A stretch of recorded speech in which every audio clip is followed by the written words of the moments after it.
The Michael Berry Show. Mary Talley Bowden is a reminder as to why we should not.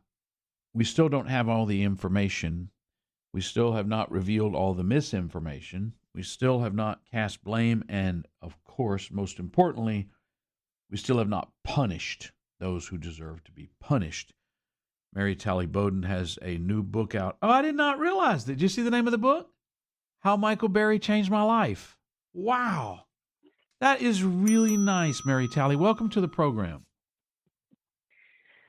Thank you. Yes, the majority of the book is all about you, Michael. She did threaten that I should probably read it before she published it because I wouldn't like some of it. And I said, that's okay. I just won't read it. That's it. I'll just make sure nobody reads it. I'll just say it didn't get published. First of all, let's go back to the first time you were on. You told Ramon it was August of 21. It was not. It was spring of 2020. COVID was not a big deal yet, and I had you on because I saw a video of you that self-described you as Dr. Snotsucker, and I said, any attractive woman doctor who can go by that name, that's I like her already. And then I had you on, and we'd never met, and I kidded with you relentlessly, and you told me afterwards that everybody said I was mean to you. Does any of that jog your memory? Yes. Well, don't take this the wrong way, but I had no idea who you were. What's that?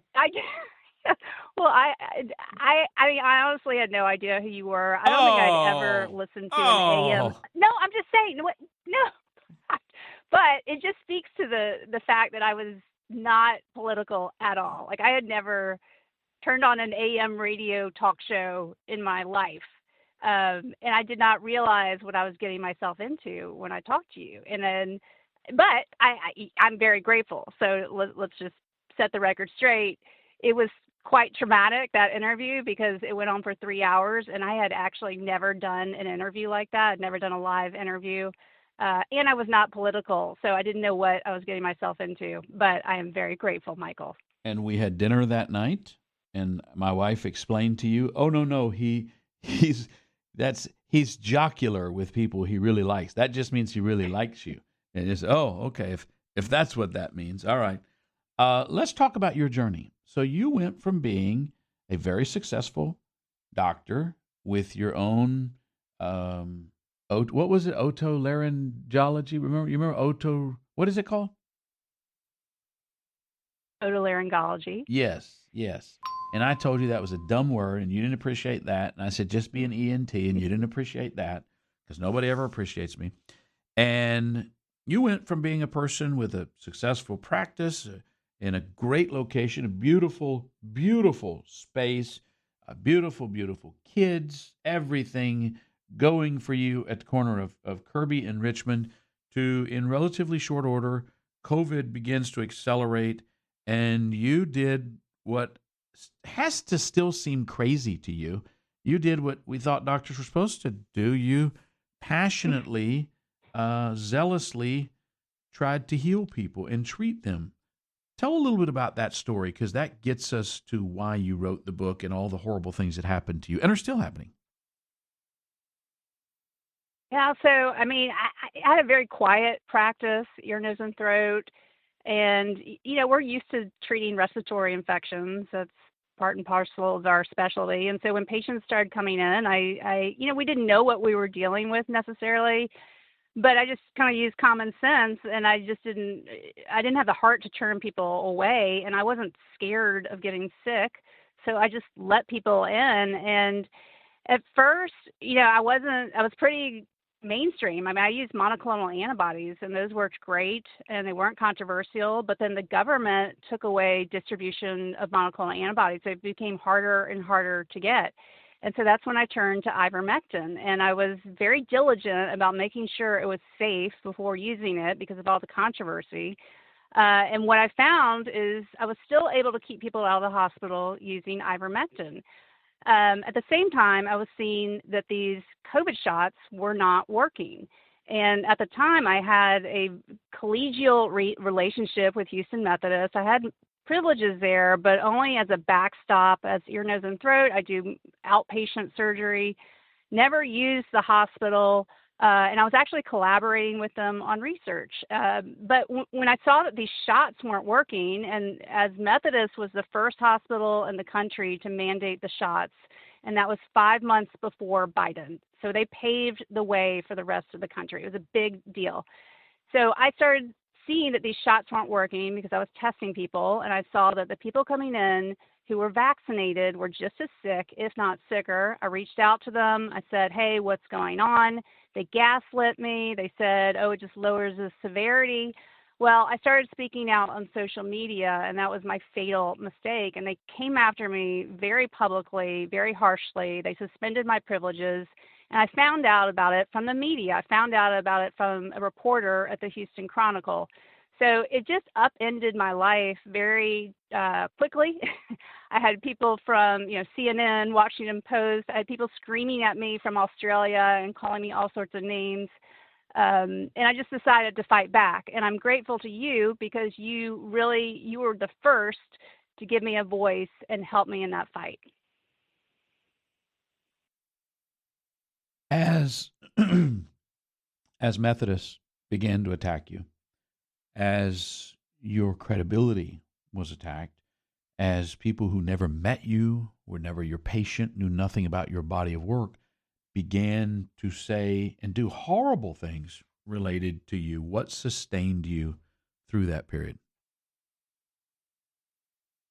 Well, the truth. I mean, when you're standing by the truth, it's not so hard. And seeing the patients firsthand and witnessing everything that I have stood by is what I have witnessed firsthand. And when you treat thousands of patients with the same disease in a very short period of time, you quickly become an expert.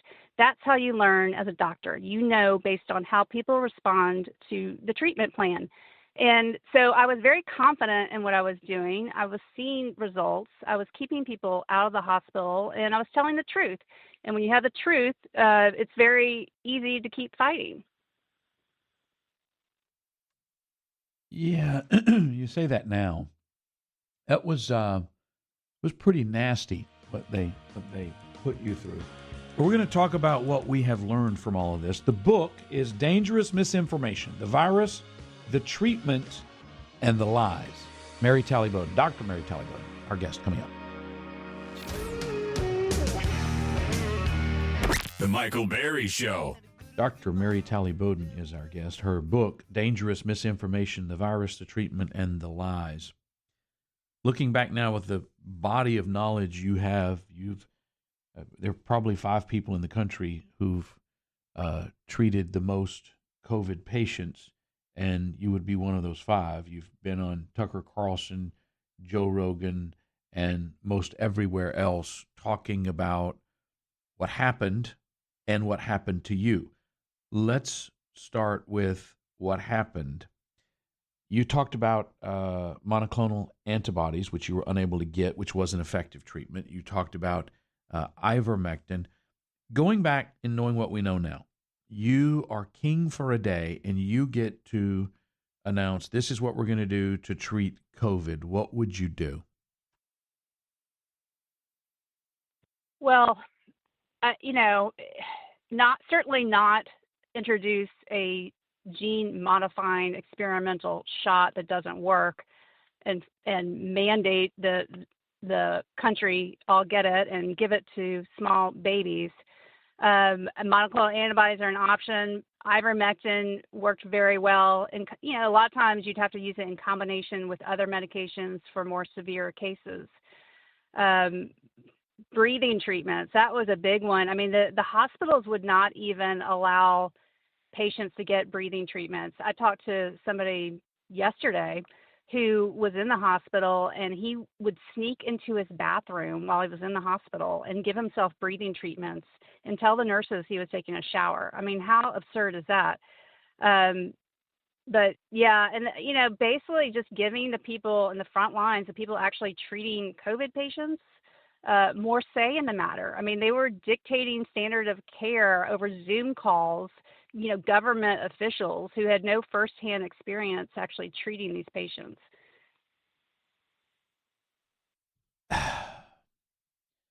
There are so many things I want to uncover here. Do you do anything differently in your personal medical regimen or advise your patients to since COVID that you learned or adapted? Well, I'm more diligent about vitamin D. I look at it's the most common lab abnormality I find is a low vitamin D, and the lab will tell you it needs to be above 30, but optimally you want it to be above 50. And people that are even taking supplements are often under 50. So that I would say that's sort of the biggest thing in terms of keeping your immune system healthy. I'm And that's also the a big answer. fan of Vitamin. The reason for the vitamin D is to strengthen your immune system. right, right. Okay. You I'm also, and, I knew this before, but sugar, infections love sugar. So like managing your weight, and I'm a big fan of carnivore diet. Eliminating all carbohydrates. You don't have to do it for the rest of your life, but it helps you break down fat. And the carbohydrates, the sugar, infections just feed on that. So keeping your weight under control and limiting your sugar intake is big. But let me ask you this, and I guess this would also be true of you. It would be because I've seen it. Is it possible to be on the carnivore diet without posting about it 58 times per day? Is that does it still Well, work? okay, Can I you know, can you still do it? what bothers, I'm just trying to fight all the Ozempic propaganda. That's Oh, my purpose in doing that. okay, Is that there's a okay. better way than injecting yourself with a medication that costs $1,200 a month. So that's why I'm so passionate about carnivore. I just feel like we've got to counteract all that big pharma propaganda. But realistically, I mean, look at your life. You went to Stanford. You went to medical school. You went to specialized training. You've been a single mom. You've opened your own practice. You've had multiple employees. You're a fitness buff. You've done a lot of things. Most people, if we're being honest, most people don't have your level of discipline. So a person that's not able to shed the weight, or not willing, let me say that, not willing to shed the weight, the Ozempic semaglutide category has been a godsend to them, because sure, what you're doing is working, but it's tough, and we know most people are not going to do that. Yeah, I don't know. It's so rewarding when you start doing the carnivore. I mean, it's a bit hard at first because the sugar cravings are intense. But you start losing weight so quickly, and I would bring bacon to work. I would eat bacon all day and eat steak and eggs, and it was shocking to me because that just sort of goes against what we've been told this whole time, that fat is bad for you. You actually use fat as energy instead of sugar, and it's amazing. It's very good for your brain too. You can focus better. They're using it now for mental illness, to treat mental illness. They use it for treating seizures. So I don't know. I think it doesn't hurt to try it. And what I was shocked by the results, and so I was able to maintain it. I was very strict for 6 months. I'm not strict about it now because I got to the point where I had to keep buying new clothes, and I was it was I didn't want to lose any more weight, so I'm not strict about it anymore. But it's the results are pretty impressive. For somebody that does want to try it, was there a particular book or site that you used as a guideline? Yes, so there's a doctor who's pretty popular online, Ken Berry. He has a lot of YouTube Hmm. videos, and I've Hmm. actually interviewed him too. He has a lot of great information. How important, when you look at now how you've changed and how you advise patients to change, how important in all of that is diet, and what are the other aspects of diet that you now are advising that are not within your original core competency? Well, I honestly think managing your weight is the number one thing you can do for your health, because if you're overweight, it affects everything else. It leads to high blood pressure, it leads to heart disease, cancer. So it's fundamental. And I think we basically covered my big approach is limiting the carbohydrates as much as you can. And then, exercise, I don't think exercise, I think is the best thing you can do for your mental health. And you never regret exercising when you do it. You never want to do it, but when you're done, you're so glad you did it, right? You just have to remember that every time you're not wanting to exercise. But I think it's the best thing you can do for your mental health and relieving stress and sleeping better. It's very basic, and we've kind of lost that in medicine. And honestly, you're not really taught that in medical school. It comes from life lessons more than anything. It's amazing. I follow so many wellness folks, some doctors, many not. And the consistency of cholesterol's not your enemy, meat's not your enemy. Dangerous misinformation, the virus, the treatment, and the lives. Mary Talley Bowden is our guest. We'll continue our conversation coming up. Something must be right. You're listening to Michael Berry. Mary Talley Bowden is our guest. Dr. Mary Talley Bowden. The new book, Dangerous Misinformation, the Virus, the Treatment, and the Lies. Let's talk about what happened to you personally. When did you first realize that simply practicing medicine, trying to heal people, which is supposed to be your calling, was subjecting you to professional and personal problems? Real. I don't recall anybody attacked like this. Maybe Jack Kevorkian, Dr. Death. That may be the only person I've ever seen attacked in this manner to the extent that you were.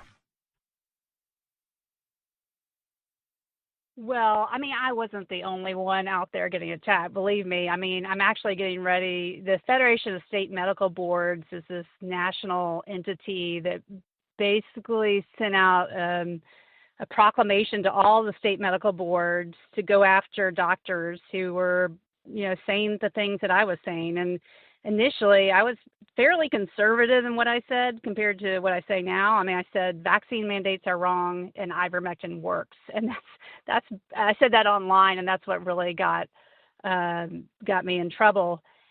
So yeah, it was basically, I treated a lot of COVID patients, but in the grand scheme of things, I was nothing. I was just I really didn't make a dent in things, but Houston Methodist went after me so publicly that it just launched me into the public eye. And then at that point, I felt like I had no choice but to fight back very hard. And walk people through. I don't know how many people know exactly how bad it got for you. There were moments there where you thought you would lose your ability to practice medicine. Well, yeah, I'm still fighting for my medical license. The medical board has been after me for 4 years now, and it involves a patient, Jason Jones, who's sheriff's deputy, father of 6. He was dying in the hospital, Texas Hughley Hospital in Fort Worth. His wife sued the hospital because they refused to allow him to try ivermectin as a last-ditch effort. They were talking hospice. I testified. I actually testified with Senator Bob Hall, and we won the case. The court was ordered to grant me emergency temporary privileges. We show up, a nurse shows up at the hospital to give him ivermectin. She's greeted by the police, and they turned me into the medical board saying that I sent a nurse into the hospital without privileges. The patient never was allowed to get the ivermectin. He did make it out of the hospital, but he was never able to fully recover, and he passed away. And now, ironically, as of yesterday, it looks like Texas is going to make ivermectin over the counter, which is bittersweet for me because, yes, it should be over the counter, but, there's so many people that, this patient tried to get ivermectin before going in the hospital, and he couldn't. But had he been able to access early treatment, I doubt any of this would have happened. And that's a story that many people can relate to, not just in Texas, but across the country. So the medical board, I'm still, they are dragging this out as long as they possibly can. And, I have lost so far, but I plan on appealing once I'm waiting to hear my punishment. So they determined that I was guilty because I sent a nurse to the hospital without having been granted privileges. And now I'm waiting to hear my punishment. And at that point, I will have to appeal further. It's just insane. Greg Abbott could make this stop, but he doesn't. You posted something a couple of weeks ago. I get this question a lot. Since the spike protein seems to be a big problem, we continue to see people dropping dead with no chronic illness at rates far above we've seen in history, and the belief being that the mRNA quote-unquote vaccine, which wasn't, is the reason for it. You've talked a lot about spike proteins. Can you explain what is going on there? Well, spike protein is the bad part of the virus, and for some reason they decided to create a injection where your body could produce spike protein on its own indefinitely with no stop button. So the COVID shots, unfortunately, we do not have a way to measure spike protein in the body, at least the one that's available to the public. So what I've been looking at is spike protein antibody levels. And it's a little bit muddy, but what I'm seeing is very concerning, because in patients that have gotten the COVID shots, and this is just my patients, it's almost 200 patients I've looked at, the average level is 10 times higher, the antibody level, than patients that never got the COVID shot. And this is 4 years after the fact. And most of these people got 2, maybe 3 shots. And many of these patients, the level is so high that it exceeds the upper limit of the test, which is 25,000. So this average that I'm seeing, and what I'm seeing is about 13,000 in the patients that got the shot, is actually an underestimation because we don't know how high some of these patients are going. And then in patients that did not get the shots, the average that I'm seeing is 1,300. It's just not normal. We definitely need more research, and we need the NIH to help us with that research, because there's just not enough people willing to even acknowledge that there might be a problem. How many times do you think you used the term spike protein before COVID? Never. Absolutely not. Yeah, never. It's crazy. It's a concept I didn't even understand.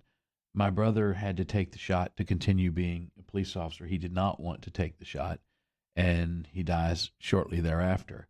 And obviously, I'm very bitter about that. Awful. Reading about Jason Jones, I saw a post you put up with his widow and his children.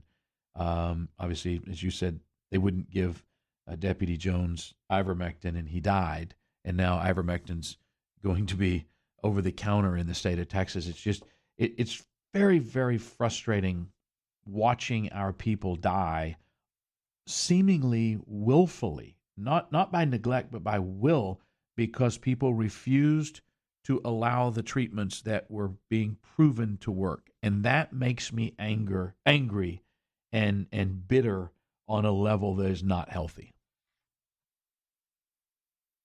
I can relate. It's basically politics over science, and it's bizarre to me that, I mean, it's great to see that more and more states are making ivermectin over the counter, but they're treating it like the abortion pill. There's nothing ethically controversial about ivermectin. If it's safe in Texas, it's safe throughout the country. And honestly, we need the FDA just to make the drug over the counter, because it is incredibly safe. It's safer than antibiotics. It's safer than Tylenol. And patients are going to the feed store to get their medication, which at this point, I think it must be safe, because you would be hearing otherwise.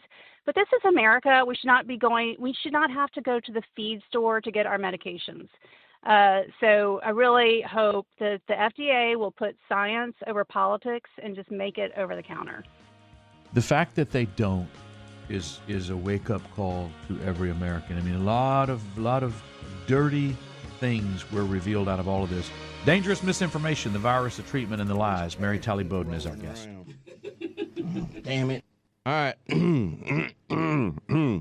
This is Mark Chestnut. Enjoy the czar of talk radio. Dangerous misinformation, the virus, the treatment, and the lies. Mary Talley Bowden, the doctor, author, celebrity guest of huge programs. Tucker Carlson, Joe Rogan. Tell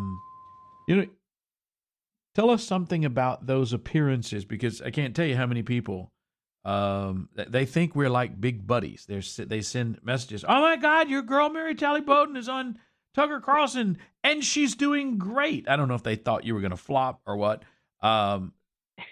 Talk about that. How was that experience? Well, the best part of that experience is the vindication it's given to my kids because people are now saying, "Oh, your mom was on Joe Rogan." So that has been nice for the kids because they had to sort of hide who their mother was for a few years. And I'll say, like, Tucker Carlson is very authentic and very candid. He told me things I couldn't believe he was telling me off air.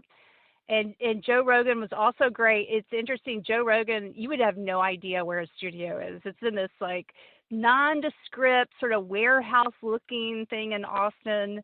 And yeah, I brought one kid to Tucker, and I brought another kid to Rogan, and now I got to get two more kids to two other shows. But the best part of it was the kids and having them have some pride in their mother because what they're hearing from other people. It also caused your social media presence where you talk a lot about what you're going through and you talk a lot about COVID and the COVID overreaction and the regulation and all of those sorts. I mean, it really amplified your message dramatically. I guess. I mean, I didn't see my follower count explode or anything like that. I mean, it just, it's been going up very steadily. I didn't see some sort of huge explosion, but yeah, I guess. Is there any regret you have through all of this, going back to the day before you got involved? I mean, it has taken its toll. I am exhausted. And if I had been given a choice, I don't know that I would have chosen this, but I mean, I've learned a lot and I'm a lot stronger. I mean, I used to hate public speaking and I'm pretty introverted. And so I've been forced to, use my voice and,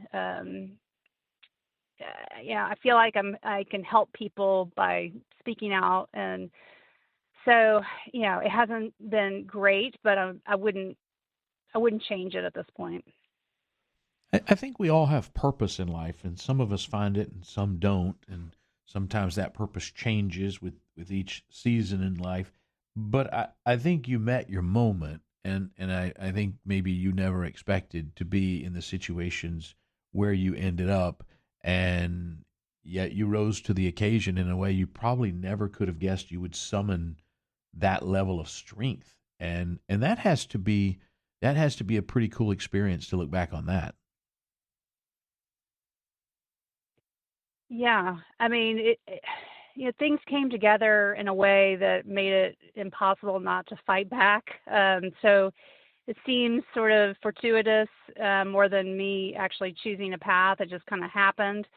And yeah, like I said, it's strengthened me in ways I never imagined. And I would just encourage people. I mean, it's hard when you speak the truth and you're outspoken about what you're seeing. It's difficult, but after going through a very low point, I feel like I'm rising now. I'm still in survival mode, but I have one win. I sued the FDA and won. But we still have so much more fighting to do. I want my story to be a triumph, not just survival. Well, and that brings us to the next thing, and what your life looks like, and where you see that going forward in the near and long term. Obviously, you've moved your clinic. You have, I think, changed. I get emails from folks who say they can't get an appointment with you, and I say, she's not taking new patients. She has her political side and she has her medical side. What does that look like for you in the near and long term? Yeah, I mean, I'm taking new patients now. Just I was moving and it was just too chaotic to try. I didn't want to, take on more than I could chew off. And I'm going to, I'm going to continue to practice. I think that's key because it keeps your finger on the pulse of what's going on. I am going to do a weekly podcast. I'm collaborating with an independent journalist, Shannon Joy, and coming on after her show. It's going to be called On Call with Dr. Mary Talley Bowden. I'm going to focus on answering questions because I'm sure you can relate. My DMs on social media are just flooded with people with questions and requests, and I just can't keep up with it. So I see this as a way, okay, I can answer the questions that the most people have, and get it all done once a week, and give people a voice. I mean, I've been interviewing people on this other podcast platform called America Out Loud News, and I find it very gratifying because, like you gave me a voice, and it really was helpful. And so I like giving other people a voice when they've been, persecuted or beaten down, and giving them a chance to share their story. I find that very gratifying. And when will that begin? In September, first week of September. It'll be on Wednesdays. Is it on call, CALL, or CAWL? Because that's the national dish of Wales. It's like a stew. I think it would be awesome if you did it as on call and people tune in and they think they're going to get COVID talk, and instead you talked about how to make the best Welsh stew. Now that would be very Norm Macdonald. Yeah, that is the first I've heard of that. So I'll give have it to some look thought. into that, Give it some thought. I could see you being big in Cardiff, and it's a whole new audience for you. Yes. There's. Right. Have you been to Right. Wales? It's really beautiful. No, I haven't. Wales is like parts of Colorado that have no industry, no business, no hardly anything, just a little resort shop there where you hire some guide to go for a hike. And I could see that being really your moment. There's Peter McCullough, there's all these different guys out there doing the medical thing. You could do the Welsh stew thing, ironically, but never acknowledge it. That would be the memory of Norm Macdonald living on. Mary Talley Bowden, I am so proud to call you my friend. You are really, and I know you don't take well to compliments. You're like Chad Nakanishi, but you really are a hero. What you have done, the people you have saved, and the voice you have found, and your willingness to continue to fight and show people to fight the way Trump did after he got shot in the head. It's incredibly inspiring. The book is Dangerous Misinformation. Buy it today. The Virus, the Treatment, and the Lies. Thank you, my dear. Thank you for spending an hour with us. Thank you, Michael.